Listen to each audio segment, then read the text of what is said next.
Dear viewers, good evening. We are once again welcoming you to Smart 24 television.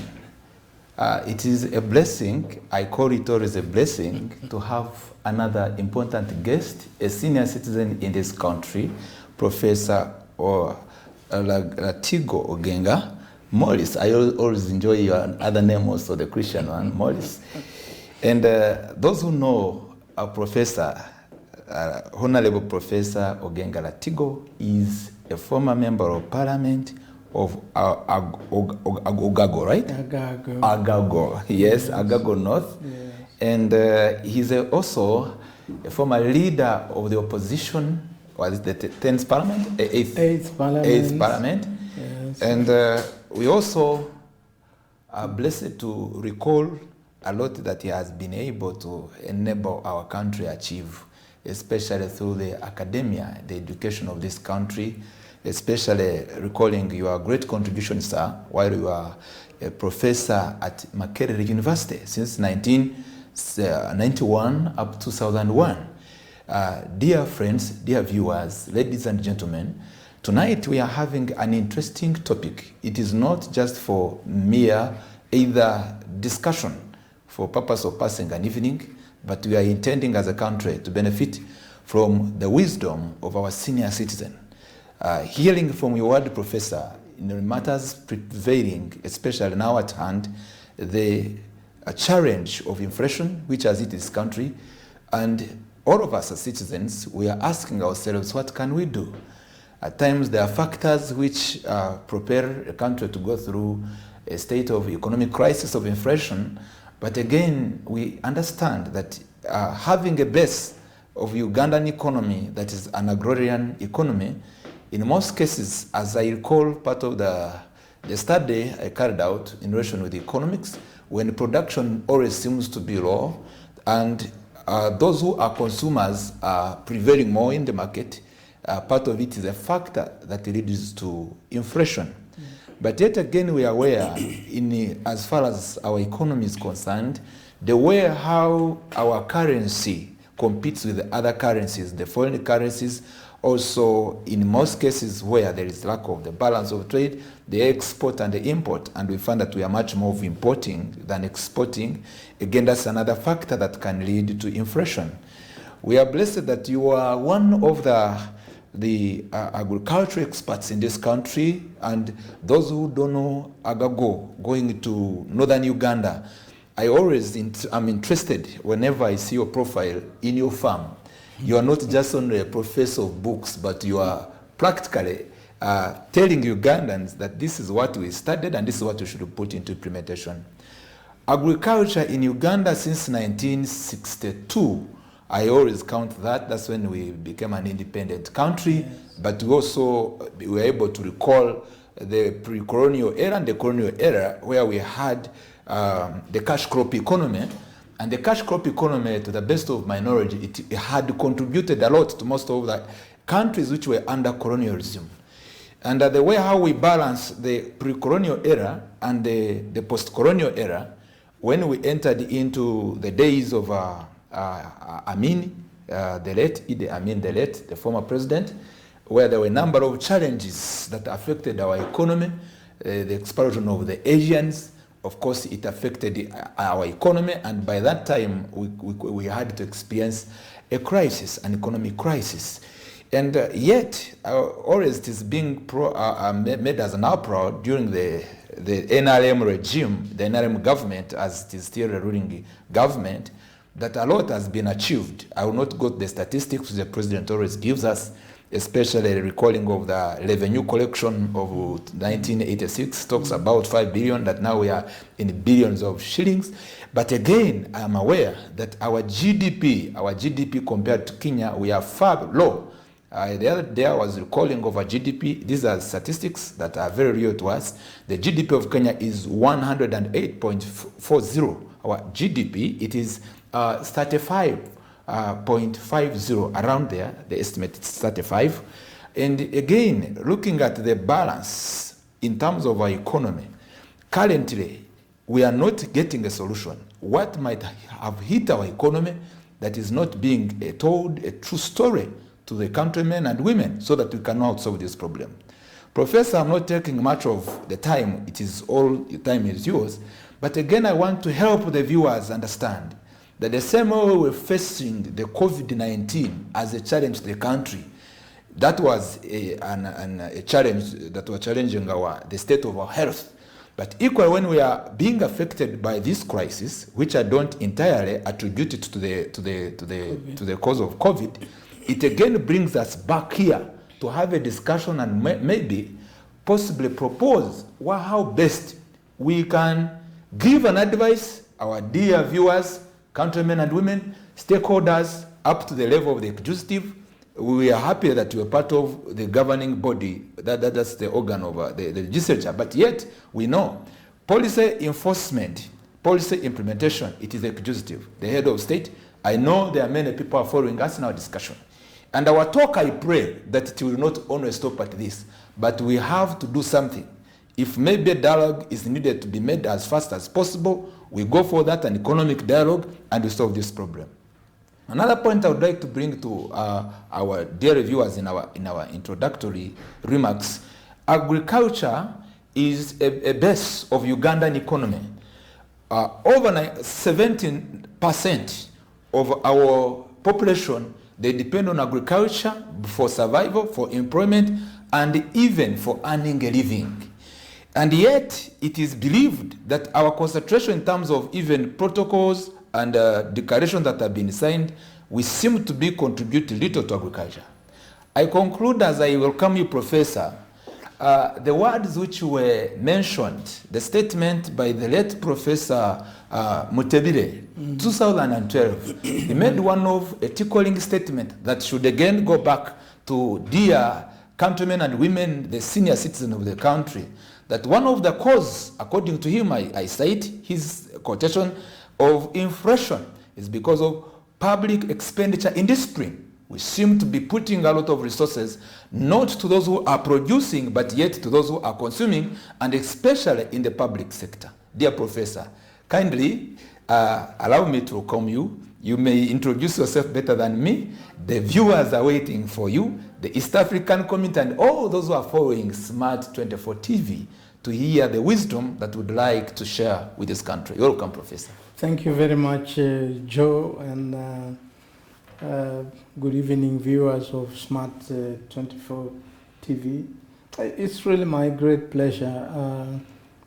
This is my first time to appear on this TV. Thank you for honoring our invitation. And I come and meet my very old friend, Honorable Nabeta, with whom we were in the 7th Parliament. Yes. And I was pleased that he's still continuing what he started even when we were in that Parliament.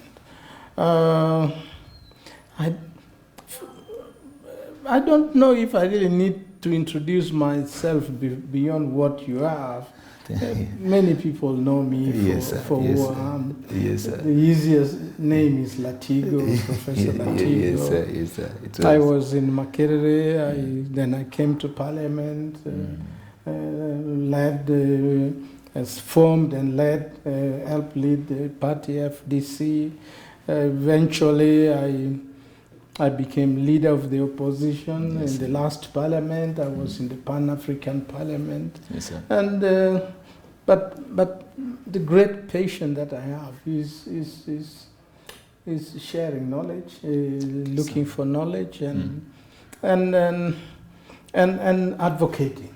Thank you, sir. For causes that I believe are good for this country. Thank you, sir. And I'm glad that you have given me the opportunity to appear here today. Yes, sir. Once again, it's a pleasure to have you here. And the dear viewers, those who have come back from your work, this is Smart 24 TV. Our discussion is not an intended discussion for political criticism, but yet it's factual. This is a program called The Point, and we cannot spare wherever there is a fact. We just bring it to you. Either you take it or leave it, but the fact, as an Englishman always say, remains a fact. Professor, take us through, once again, this discussion.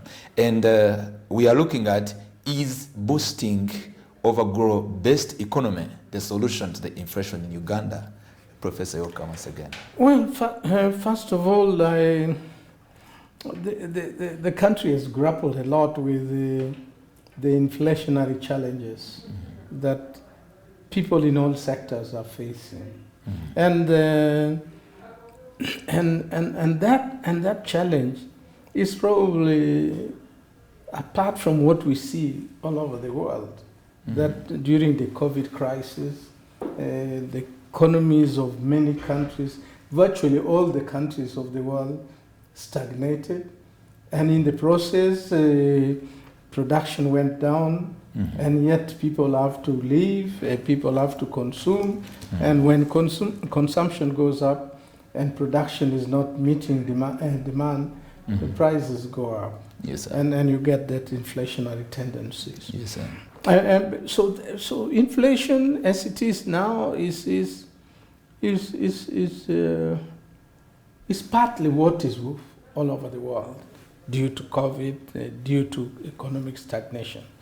But we have, as a country, also have had a very difficult economy for many years, where the best way of looking at it is looking at our interest rates. Because I don't know for how long now, maybe for the last 30 years, our interest rates have been extremely high. And when interest rates are very high, it means that whoever borrows must first of all produce enough to pay back the money, the principal. It must again produce enough to cover the interest, and must produce enough to make some profit. And when you combine all those, you'll find that Ugandan prices tend to be very high. And because of the challenges that we have of high interest rates, things like keeping huge stock. Like I'm a farmer. Yes, sir. I cannot buy 1,000 bags of fertilizer and say, let me keep it, after all the fertilizer will not go bad. Because I will have to pay interest on that fertilizer that I've not used. Yes, and so I tend then to buy a small amount so that I don't meet too much cost in terms of interest.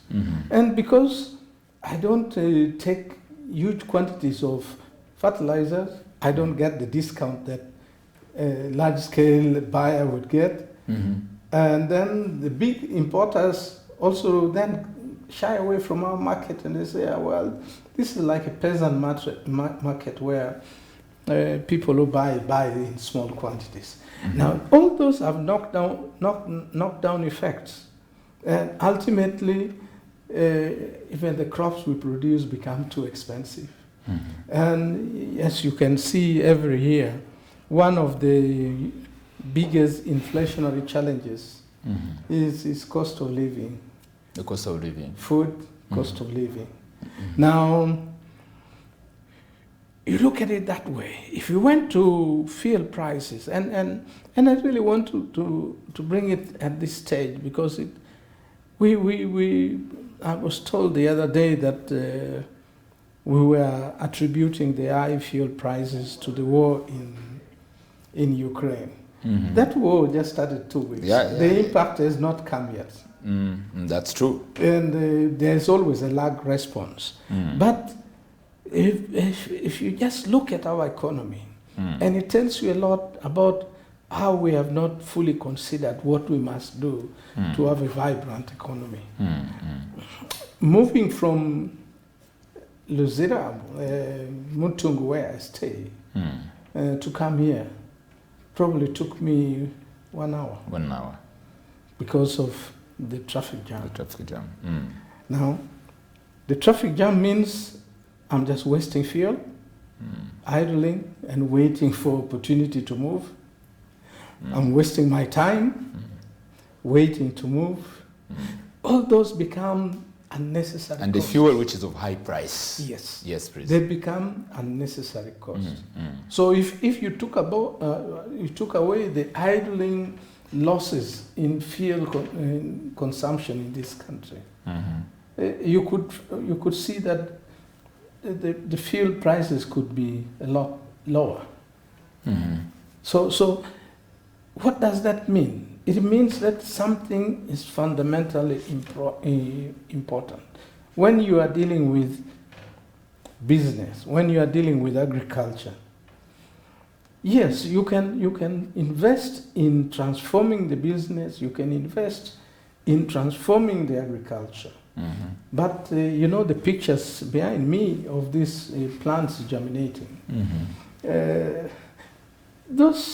Those you cannot know which seeds they are. But without sunlight, without moisture, even the best seeds will never germinate. And that's the challenge we face here. Do we create the conditions that allow the economy to be vibrant so that people can produce at minimal prices and our goods and services become cheaper, even when they're still of very high quality and therefore competitive? Those would be the challenges. So, Professor, the viewers, you've reached now the central part of the central point of discussion. Those enabling factors, and in a situation where we have faced challenges, but yet there are deliberate factors that should be given a ground for them to be in favor of for this agroeconomy. First of all, we look at, I am able to recall, as one of the theory by Porter, the free economy, about the free economy in 1971, and he articulates and emphasizes that there should be deliberate government intervention to enable the factors of production, demand and supply, and basically I was looking at production, and even the issue to regulate prices should be part of the factors that favors the environment for production and then a stable economy. So the viewers, dear Professor, are waiting to hear from you what has gone wrong in disfavor of the favoring factors that we would like to propose to be in favor, because we want to use this platform as a turning point. But for me, it is the key element is our failure to recognize that for our agriculture to thrive, we must treat it like a development process, like education. For Ugandan citizens to be empowered and to be resourceful human beings, you must invest in education, you must invest in their health. Same thing with agriculture. The biggest challenge that, and I've spoken over this even before I became leader of opposition, when I was leader of opposition in the papers, is that we cannot treat agriculture as a mature economic entity. Especially for Uganda.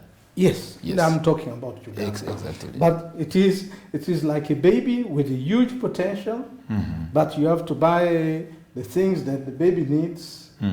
And as the baby begins to understand life, you must also impose regulations. You know, coffee and cotton, Uganda became a major producer in the 60s.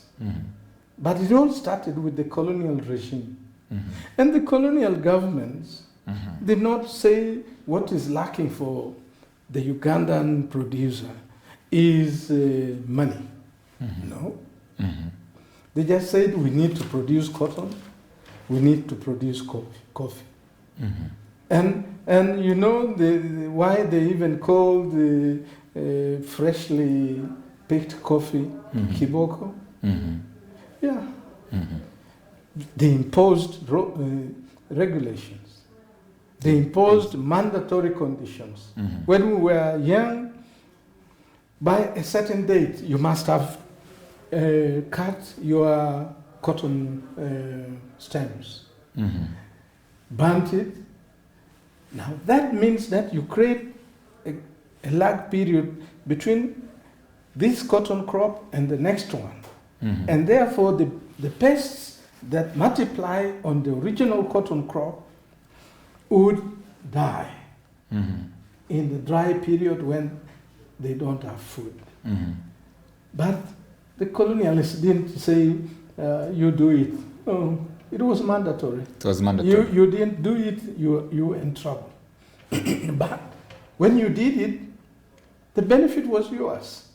Because then the next season cotton is safe, and then the crop that you grow following cotton, in our place, millet, finds a very clean field, a well-prepared field, and people would harvest millet after cotton and feel good about it. Thank you, sir. So it is the same thing. And so the biggest weakness that I see in our country now is that our governments assume that the peasants out there know what they want, and all they need to do is be given money, and they will do what they want. So, Professor, you have brought in the elements or a matter of agricultural inputs and enterprising, because that's part of what you are looking at. Our main gear to touch that can lead to the boosting our agro-based economy. During my earlier days of school, they always ask us a question. The cash crop of Uganda, immediately, even I recall, cotton.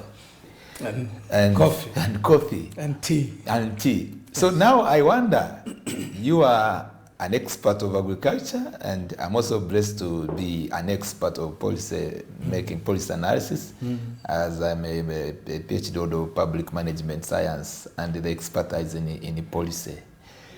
We look at the previous cash economy, the cash economy that Uganda was supposed to be focusing on, and where we are. The NRM government, of course, in this we cannot rule out to mention our government, the role of the government, and the role of citizens. The NRM government, since 1986, but at the climax of 1997, they brought in and began with a number of programs. They looked to have been promising, but to me, as I make just a brief analysis back to you, they lacked the connection to what you've said, what people want. By that time, they were giving PFA under the Poverty Alleviation Fund. They were the NRM government. They were giving 1 million, and they were targeting mostly, unfortunately, if I recall, or fortunately to those who were fortunate, they were getting 1 million to go and buy maybe cows, and then they rear, then they help others. Then that ushered us to PMA, Plan for Modernization of Agriculture. And again, I recall, according to the budget allocations, the good thing being central in these policy documents, there was meager resources around like 2%, which was allocated to agriculture by then time, until 2006, when there was a signing of the declaration, Maputo Declaration, which was to lead us to a tune of, I think, 10% of the national budget. I've had here previously some analysts whom were having the discussion of the point, and they begin to, I talk of, to me, in my analytical point of view, to confuse the allocation of funds by saying, I say it right now so that we can understand it together, that by constructing roads which are to transport agricultural products, that still you are allocating the other agricultural funding. I have always had a contestation with them. That's not. Then PMA, we entered into NADS program. There was NADS 1. We had it in its 3 phases. National Agriculture Advisory Services, which now was to deal with the farmer. The government had an initiative, which wasn't bad. But again, I wonder which comparative study they did, other than only by laying down documents that were to attract the World Bank funding. Because why I'm saying this, Professor, we understand very well the agricultural production, which geared stimulated the economy of Singapore, Malaysia, and here our neighbor Kenya. It was, as we were saying, was best central on the farmer driven. So at the climax where we are looking at the two factors that still I look at. To you, I will hear your point of view. How to get the agricultural financing. What has gone wrong with agricultural financing? NADS 1, NADS 2, prosperity for all. Then we go to market chain and value addition, the market value chain. What has gone wrong? Then the productivity, and again the issue of the land policy. We are in a state where we are saying, if we're producing much, I again go back to our discussion, then if we are producing much in agriculture, that means we export much. Even when we are facing these other challenges, that means that if our production rate is high, maybe we are producing how many tons of cotton, not now, no longer cotton, because we are supposed to be exporting now clothes, textile. But we are now spending much. I'm making a contribution as well, Prof. Allow me. We are spending much to buy second-hand clothes, yet Uganda should have been now to be the one who is producing these good suits and these good ties and all the shirts, and we are exporting maybe to Congo and elsewhere. I would like to hear from you what has gone wrong and how can we correct our path? No, you see, I've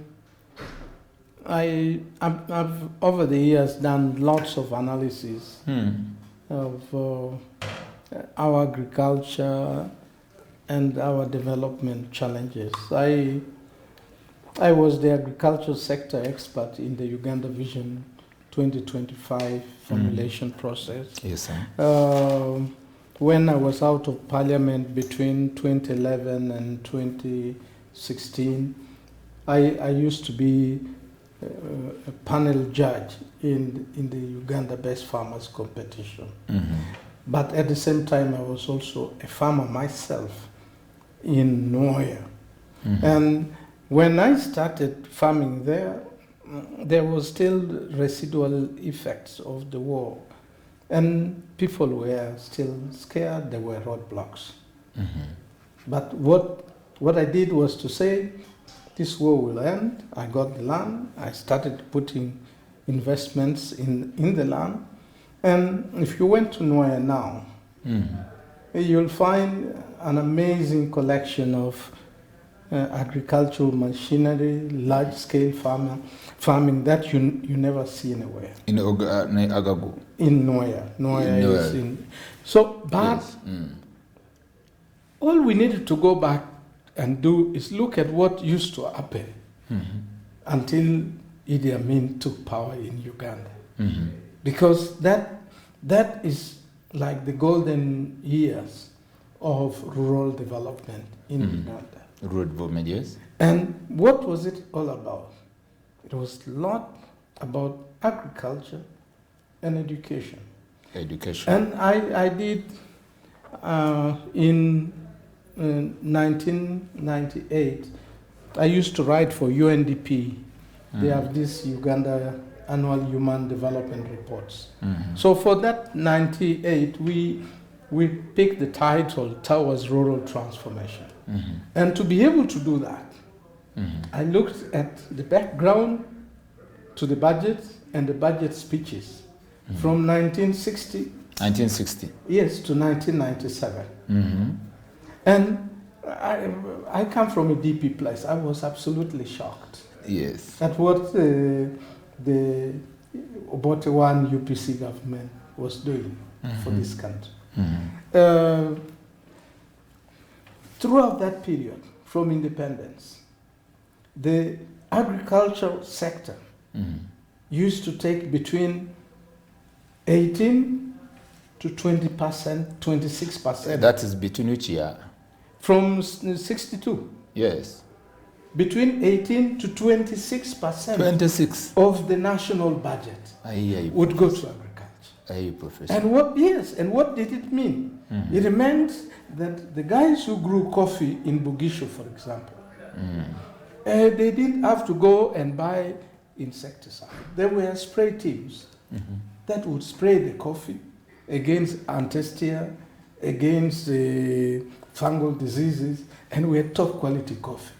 The people who grew cotton didn't have to spend a lot of money buying dudumaki because government would literally give you free dudumaki. Free dudumaki. Yes, give you... Not in the form of loan, just free. Yes. But the requirement was that you had to grow your cotton. And you had to grow it literally scientifically. Right row, right spacing, right seed rate. Now, if you go to any part of Uganda now, you'd be shocked at how agriculture deteriorated. At that time, the extension staff were rigorous. The local leadership were not politicized.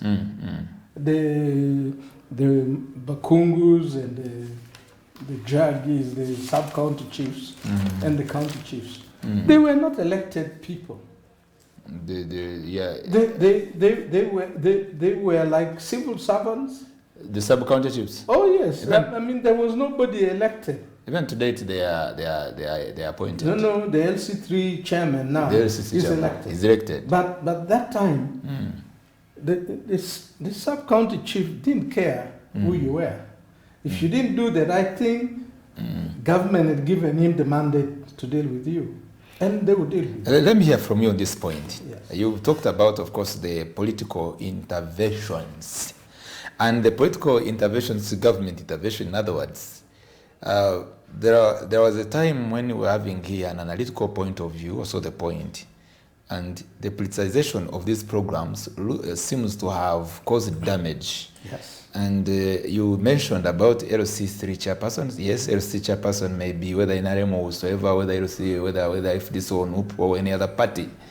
But again, when it goes to the distribution of these agricultural inputs, targeting now the population, because the vision of the government, as you're part of the vision 40, it is to say how we can move from being a subsistence economy to a middle income economy. But yet that dilemma of political.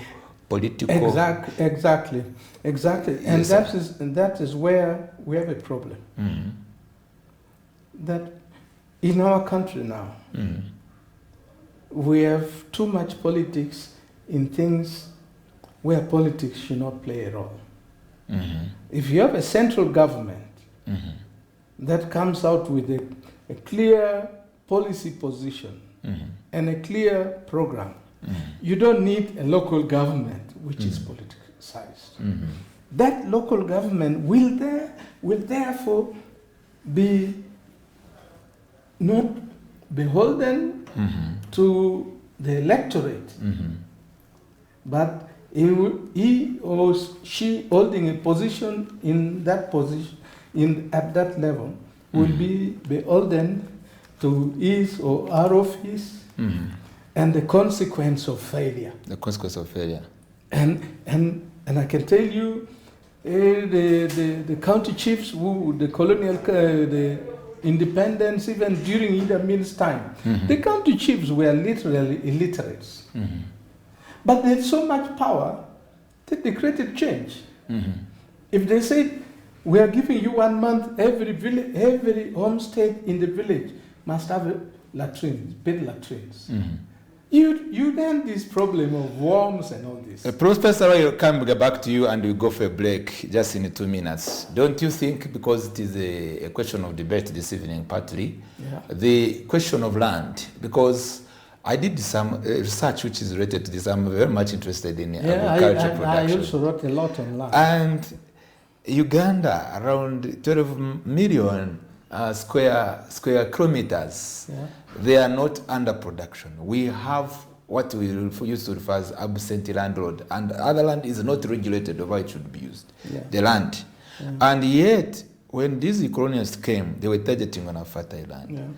Our people, they have either not engaged in mass production. How can we bridge this gap? You know, when the 1995 Constitution was being made, I actually wrote an article opposing changing the constitutional provision on land. In Ethiopia, land belongs to the state. In Ethiopia, land belongs to the state. In Uganda, before the 1995 constitution, land essentially belonged to the state. And therefore the state had power to tell you what to do. What to do. Now, in the situation where we are in now in Uganda, one vital law that we must enact is land use law. Land use law, yes, sir. Where the state will say in Agago, we want this production. If you have 10 acres of land, 2 acres must go to food crops, produce 2 wheat. acres must go to, and by law. Yes, produce coffee. Yes. And you must. And you must do If you don't, we relocate it or we take it up. No, you will pay penalty. You'll pay penalty. Yes. What if one is not able to cultivate it? Because you have that scenario. That person will hire off that land, and the same requirement will still be met by somebody who can use who is an expert farmer or interested farmer. In Denmark, yes, sir. To become a farmer, the issue is not that you must own land. You don't need to own land. The issue is that you must qualify to be a farmer.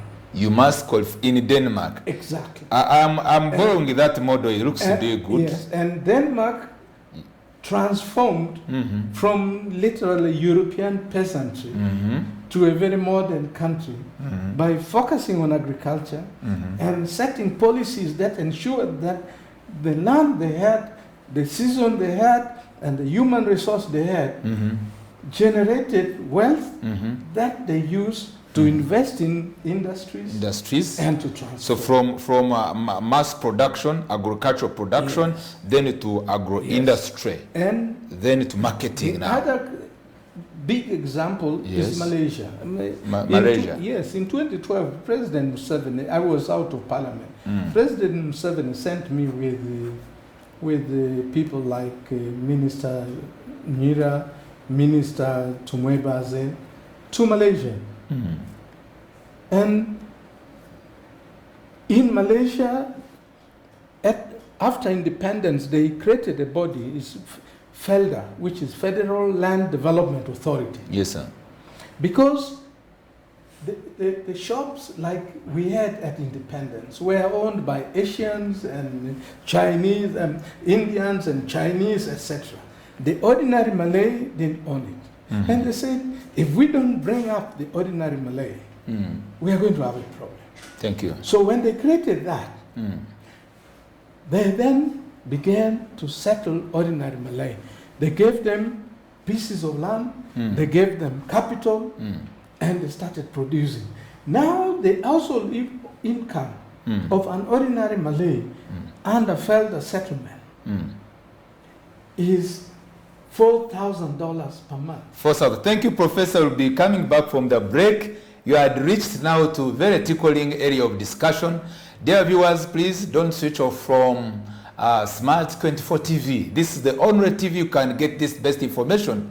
And I will be coming in the second session to continue with our discussion and come up with action points out of the comparative study we had reached that, and which can make our country to be better, not bitter.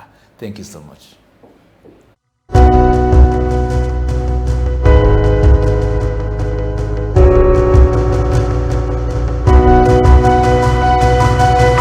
Smart 24, driving business.